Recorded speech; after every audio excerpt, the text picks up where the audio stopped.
Hello વિદ્યાર્થી મિત્રો, અરવિંદ ભોજાણી તમારું માનવ ક્લાસીસમાં ફરી હાર્દિક સ્વાગત કરું છું. ચાલો વિદ્યાર્થીઓ, ફટાફટ આપણે ગયા વિડિયોની અંદર આપણે 1.2 આપણે જોયું હતું, જે આપણે બહુ મસ્ત રીતના તમને મેં શીખવાડેલા હતા દાખલા.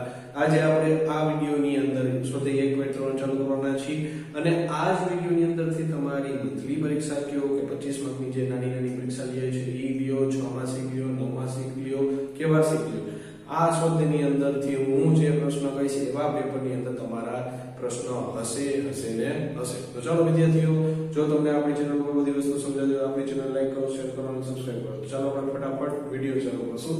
હવે જો નીચેની સંખ્યાઓને દશાંશ સ્વરૂપમાં લખવાથી કેવા પ્રકારની દશાંશ અભિવ્યક્તિ છે. તો હવે પહેલી વાત કે આ સંખ્યા જો તમને ખબર પડી કે આ બધી સંખ્યા જે છે સમય સંખ્યા વાળી છે. તો સમય સંખ્યાની કેટલી અભિવ્યક્તિ હોય છે? બે અભિવ્યક્તિ, એક શાંત અને એક અનંત વાળું. તો શાંત કેવી હોય છે? તો શાંત વાળું તમને દેખાડો. ચલો ફટાફટ અહીંયા દે. હવે 36 ના છેદમાં 100 આનો તમારે ભાગાકાર કરવાનો છે. તો આનો તમે ભાગાકાર તમે કરો છો વિદ્યાર્થીઓ, આનો ભાગાકારનો જવાબ બહુ ઈઝી રીતે આવે છે. 0.36 જ આવી જાય ડાયરેક્ટ. શું કામ 0.36 આવી જાય? કે છેદમાં 100 છે. તો શાંત અભિવ્યક્તિ કહેવાય કોને કે પોઈન્ટ પછી એની શેષ જે છે એ શૂન્ય થઈ જવી જોઈએ. પોઈન્ટ પછી એનો શેષ જે છે એ શૂન્ય થઈ જવો જોઈએ. તે શેષ જે છે એ શૂન્ય થઈ જાય છે. તો આપણે અહીંયા લખશું કે અહીં 36 ના છેદમાં 100 બરાબર 0.36 એ શાંત અભિવ્યક્તિ છે. રેડી? હવે એવી રીતના દાખલો. હવે આનો ભાગાકાર થઈ છે કાયદેસર રીતે. કેવી રીતના? તો જે છેદમાં હોય, એટલે સોરી, છેદમાંની જે ઉપર હોય એ અંદર જશે અને જે છેદમાં હોય એ બહાર જશે. હવે જો સૌપ્રથમ પહેલા ભાગ ન ચાલતો તો પહેલા શૂન્ય થઈ ગયો. હજી ભાગ ન ચાલતો તો પોઈન્ટ લેવો છે, પોઈન્ટ લઈશું અને અહીંયા 1 બિંદુ વધી જશે. હજી ભાગ નથી ચાલતો તો હજી એક જે ભાગ ન ચાલતો શૂન્ય લગાડી દો, અહીંયા 1 બિંદુ વધી જશે. તો ડાયરેક્ટ 11 9 99 બરોબર. 11 9 99. હવે આની તમારે બાદબાકી કરવાની છે. 10 કા વસ્કા લઈ બરોબર. અહીંયા 9 અહીંયા 10, અહીંયા 1, અહીંયા 0, અહીંયા 0 લઈ બરોબર. હજી ભાગ ન ચાલતો તો શૂન્ય લઈને અહીંયા 1 બિંદુ વધી ગયું બરોબર. તો અહીંયા 1 બિંદુ વધી ગયું. તો ઈ 1 બિંદુ નીચે આવી જશે, અહીંયા 0 બરોબર. તો હજી સોરી હવે જો અહીંયા 1 બિંદુ. હવે વળી પાછું એમને 1 બિંદુ આવી જશે બરોબર. 1 બિંદુ આવી ગયું તો હજી ભાગ ચાલતો નથી તો હજી એક તમારે શૂન્ય લગાડવું પડશે. તો બીજો એક શૂન્ય બાજુમાં જશે તો અહીંયા આવશે બરોબર. તો 11 9 થશે. વળી પાસે સેમ ટુ સેમ રીતે 10 કોને બાદબાકી કરી નાખવાની થશે. અહીંયા 1, અહીંયા 0, અહીંયા 0. વળી પાછો એક પોઈન્ટ વધી જશે એમને. તો હજી ભાગ નથી ચાલતો તો જોઈ લો. તો આ 0 9 0 9 સંખ્યા રિપીટ થતી જાય છે. તો હવે આગળની સાઈડ તમારે દાખલો કરવાની જરૂર નથી. તો એનો તમારો જવાબ તમારે કેવી રીતના લખવાનો કે અહીંયા લખવાનું તે માટે કરી કે 1 ના છેદમાં 11 બરાબર 0.09. તો 0.09 તો રિપીટ થાય છે. તો આ બે નીમાંથી રીટી અને 12 ની નિશાની કહેવાય. જે તમારી અભિવ્યક્તિ શું દર્શાવશે? અનંત અવરોધ ધરાવશે. એટલે કે એકની એક સંખ્યા વારંવાર રિપીટ થાય છે બરોબર. એકની એક સંખ્યા વારંવાર રિપીટ થાય છે એટલે આ આવી રીતના લખાશે. હવે એવી રીતના એક બીજો દાખલો આપણે સ્ટાર્ટ કરશું કે ભાઈ 4 ગુણક 1 ના છેદમાં અને સાદા પૂર્ણાંકમાં ફેરવો. તો 8 ચોક ને 32 33 ના છેદમાં 8 બરોબર. 33 ના છેદમાં આનો ભાગ લાવો તો 33 ઉપર છે એ અંદર જશે, નીચે છે એ બહાર આવશે. હવે ભાગ લાવવાનું ચાલુ કરો તો 8 ચોક 32. તો 8 ચોક ને 32, 3 માંથી 1 જાય તો 1 ને અહીંયા 0. હવે ભાગ ન ચાલતો પોઈન્ટ લઈ લ્યો, અહીંયા 0, અહીંયા 0 આવ્યું. 8 8. હવે અહીંયા 0, અહીંયા 10, 10 માંથી 8 જાય તો 2, અહીંયા 0. વળી પાછું એક બિંદુ વધી ગયું, એ બિંદુ નીચે આવી જશે. હવે 8 દુને 16, અહીંયા 1 ને અહીંયા 10, 10 માંથી 4 ને અહીંયા શૂન્ય. હવે વળી પાછું એક શૂન્ય વધી ગયું. હવે 40 થયા ને તો 8 50 ને 4. તો જો વિદ્યાર્થીઓ શાંત અભિવ્યક્તિ આને કહેવાય જેની શેષ શૂન્ય થઈ ગઈ. આની શેષ કાયદેસર રીતે શૂન્ય થઈ ગઈ તો આ શાંત અભિવ્યક્તિ બોલાશે. તો અહીંયા તમે લખો કે અહીં 4/1/8 બરાબર 33/8 ની જવાબ આપણે લખશું કે 4.125 એ શાંત અભિવ્યક્તિ છે. રેડી?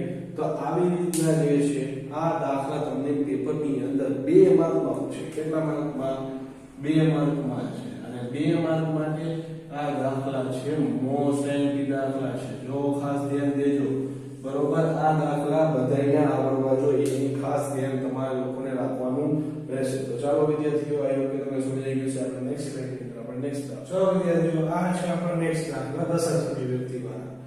વળી પાછું તમારે ઓલી રીતે ભાગાકાર કરવાનું. જે ઉપર છે એની અંદરની બાજુ લખો. અહીંયા 3 અને અહીંયા 13. હવે જો ભાગ ન ચાલતો પહેલા શૂન્ય. હવે ભાગ ન ચાલતો ની પોઈન્ટ એટલે અહીંયા શૂન્ય આવી જાય. હવે 13 દુ ને 26. 13 દુ 26. અહીંયા 2 અને અહીંયા 10. એટલે અહીંયા વિધર કેટલા 4 અહીંયા 0. હવે વળી પાછો પોઈન્ટ આવી ગયો નીચે ઉતરી ગયો 0. 13 39 અને અહીંયા ભાગ ઉડાડો. અહીંયા 1 અહીંયા 0. વળી પાછો 0 ઉતર્યો તો ભાગ ચાલતો નથી. તો અહીંયા શૂન્ય મૂકો તો વળી પાછો 0 નીચે ઉતરશે. અહીંયા 0 આવ્યું. 13 39 13 × 51 13 × 8 104 થઈ જાય. એટલે 13 × 51 વડે 4 ભાગ ચાલશે. 13 × 51 અહીંયા 0 અહીંયા 9 અહીંયા 10 10 માંથી 1 જાય તો 9 અહીંયા 0 અહીંયા 0. વળી પાછો 1 0 વધી જશે. બરોબર? એ 0 અહીંયા આવશે ઉતરી જશે. હવે 13 × 51 બરોબર 13 × 78 તો અહીંયા આને જગ્યા ઉપર 8 અહીંયા 10 અહીંયા 2 અહીંયા 1. હવે ફરી પાછો 1 0 વધારી દો. બરોબર? અહીંયા 0. 13 × 9 117 13 × 9 117. હવે આને જગ્યા ઉપર 1 ને અહીંયા 10 અને અહીંયા 3 અહીંયા 0 ને અહીંયા 0. હવે જો હવે હું ઉપરથી વળી પાછો 0 ઉતારું તો વળી પાછો 13 × 26 એટલે વળી પાછો અહીંથી રિપીટ આંકડો ચાલુ થઈ છે. બરોબર? અહીંથી વળી પાછો સેમ ટુ સેમ. હવે આ અનંત લગી આ જ જવાબ આવ્યો રાખે. દાખલો તમારે મોટો થયા રાખે. બરોબર? એનો મતલબ કે આ અનંત અવરોધની અભિવ્યક્તિ છે. તો તમારે જવાબમાં શું લખવાનું કે ભાઈ 3/13 બરાબર 0.230769. આ તમને એમ થતું હશે કે સાહેબ આપણે તો પોઈન્ટ પછી 4 જ આંકડા લેતા 3 આંકડા લેતા પણ અનંત અવરોધમાં જ્યાં લગી તમારો આંકડો રિપીટ ન થાય ને ત્યાં લગી તમારે આ આંકડા તમારે હરખી રીતના કરવા પડશે. ત્યાં લગી ખેંચીને જવાનું રિપીટ ન થાય ત્યાં. તો આ રિપીટ થાય છે બગડાથી તો માથે લીટી. તો લખવાનું કે આ અનંત અવરોધ અભિવ્યક્તિ છે. ચાલો નેક્સ્ટ દાખલામાં આગળ વધશું કે 2/11 તો 2 અંદર જશે અને આ 11 બાયણું છે. ભાગ ન ચાલતો શૂન્ય. પોઈન્ટ b અહીંયા શૂન્ય. 11 × 11 આને શૂન્ય ઉપર 1 ને અહીંયા 10 એટલે અહીંયા કેટલા આવ્યા 9 આવ્યા. વળી પાછો એક મીંડું વધ્યું જે નીચે આવી ગયું 11 × 88 બરોબર 11 × 88 આને જગ્યા ઉપર 8 ને અહીંયા 10 એટલે અહીંયા 2 અહીંયા 0. વળી પાછો 0 એનો ઉતાર્યો નીચે 11 × 11 બરોબર 11 × 11 વળી પાછો 9 બરોબર વળી પાછો 9 આવી ગયો. તો વળી પાછું અહીંયા 0 નીચે ઉતારું તો સેમ જ ભાગ થયેલા રાખશે. તો 18 આવ્યા રાખ્યા જોઈ લ્યો હે ને રિપીટ થયા. તો હવે આપણે જાણો જવાબ શું આની દશક અભિવ્યક્તિ અનંત અવરોધ જ ગણાશે. તો એ લખવાનું 2/11 બરાબર 0.18 આ રિપીટ થાય છે. તો એ લખવાનું કે આ અનંત અવરોધ અભિવ્યક્તિ અથવા દશાંશ અભિવ્યક્તિ છે. તો ચાલો વિદ્યાર્થીઓ આઈ હોપ કે જો તમને આ બે ભાગ હલાવવાળા દાખલા સમજાઈ ગયા તો આપણે નેક્સ્ટ સ્લાઇડ ની અંદર આપણે નેક્સ્ટ દાખલો જોશું. ચાલો વિદ્યાર્થીઓ આ છે આ પ્રશ્નનો લાસ્ટ દાખલો, બરોબર. હવે જો આને ભાગાકાર સેમ જ રીતના કરવાનું છે આપણે. હવે જો 400 નો ઘડિયો બોલો તો મારે 3200 3000 માં સંખ્યા આવશે એટલે પેલો તો ભાગ હાલશે જ નહીં. પેલા શૂન્ય મૂકી દીધો, પોઈન્ટ લઈ લ્યો અને અહીંયા શૂન્ય આવી જાય. હવે 400 નો ઘડિયો બોલો તો 8 ચોક 32 થશે એટલે 3200 લગી હાલશે. તો એને 400 ગુણ્યા 8 કરશો તો 3200 થશે, બરોબર. ભાગ ઉડાડો તો અહીંયા 90 બચ્યા, કેટલા 90, બરોબર. આ બે શૂન્ય.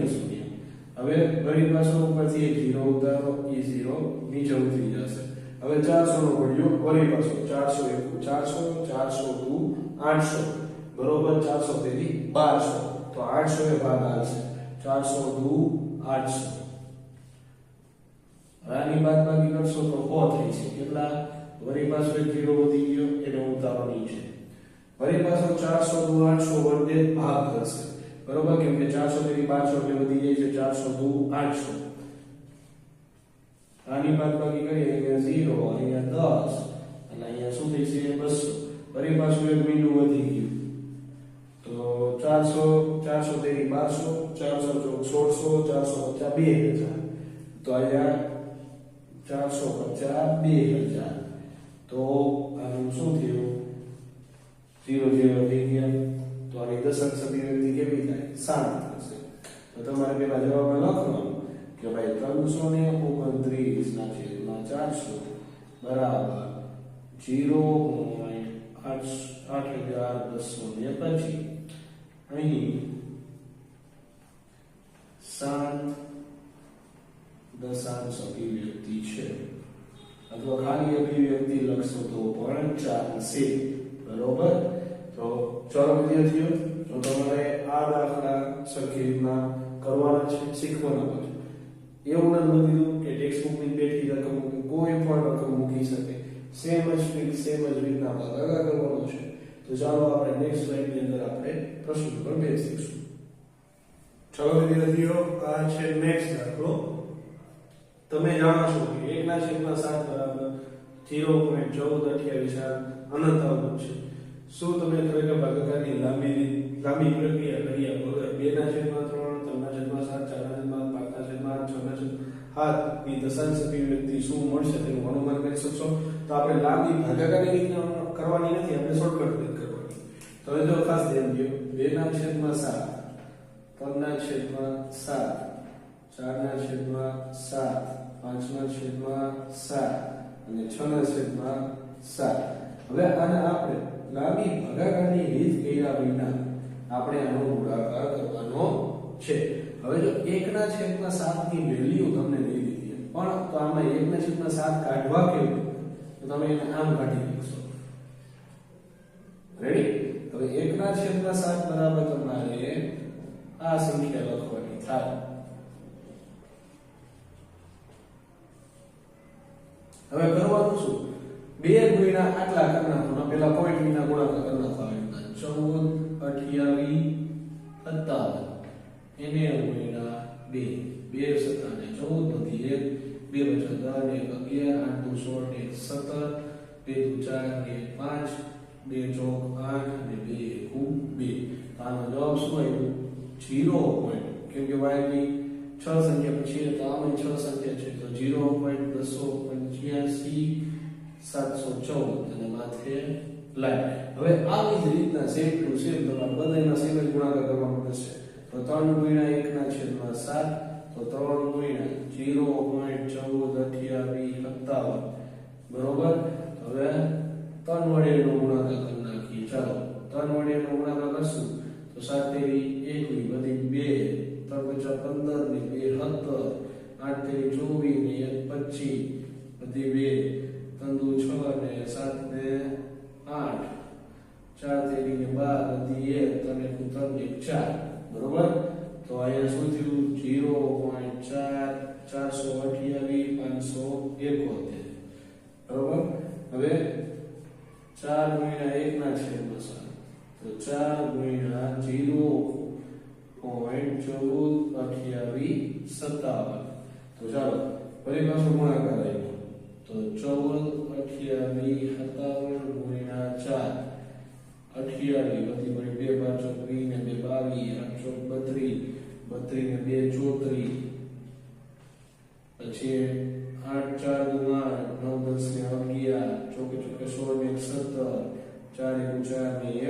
4 1 4 ને 1 5 તો એટલે 0.571 સાથે લાઈન હવે 5 ગુણ્યા 1 ના છેદમાં 7 તો 5 ગુણ્યા 0.142857 બરોબર હવે 142857 ગુણ્યા 5 તો ચાલો 5 7 35 બરોબર પછી 25 ને 3 28 વધી 2 8 40 ને 2 42 5 14 વધી 1 8 5 24 ને 21 5 1 5 ને 6 ને 1 7 બરોબર તો આ જવાબ આવશે 0714 28 હવે એવી રીતના 6 સાથે 6 ગુણ્યા 1 ના છેદમાં 7 તો 6 ગુણ્યા 0.142857 રેડી હવે એનો ગુણાકાર કરી નાખી તો 142857 ગુણ્યા 6 6 7 ને 42 વધી 4 8 6 50 ને 3 ને 4 34 પછી 8 6 48 ને 3 51 6 12 12 ને 5 17 6 24 ને 25 6 1 6 7 ને 8 તો આ થયા તમારા બધાય જવાબ કમ્પ્લીટ બરોબર તો આ દાખલો તમને પેપરમાં પૂછી શકે એમ છે બરોબર 3 માર્કમાંથી 3 માર્કમાં પૂછાય એવો દાખલો છે તો આઈ હોપ કે વિદ્યાર્થી મિત્રો તમને બધી વસ્તુ સરખી રીતના સમજાણી હશે તો ચાલો આપણે વિડીયોને અહીં એન્ડ કરશું જો તમને બધી વસ્તુ સરખી રીતના સમજાણી તો આપણી ચેનલ લાઈક કરો શેર કરો સબસ્ક્રાઇબ કરો અને તમારા ભાઈ બહેન મિત્રોને પણ શેર કરવાનું ભૂલતા તો નહીં હો મારા ચલાઈ જાઓ અને ફરજિયાત એને કયો શેર બધાને મોકલો બરોબર જેથી બધી આ બધી વસ્તુનો લાભ લઈ શકે ચાલો ત્યાં લગી આપણે વિદાય લઈશું જય હિન્દ જય ભારત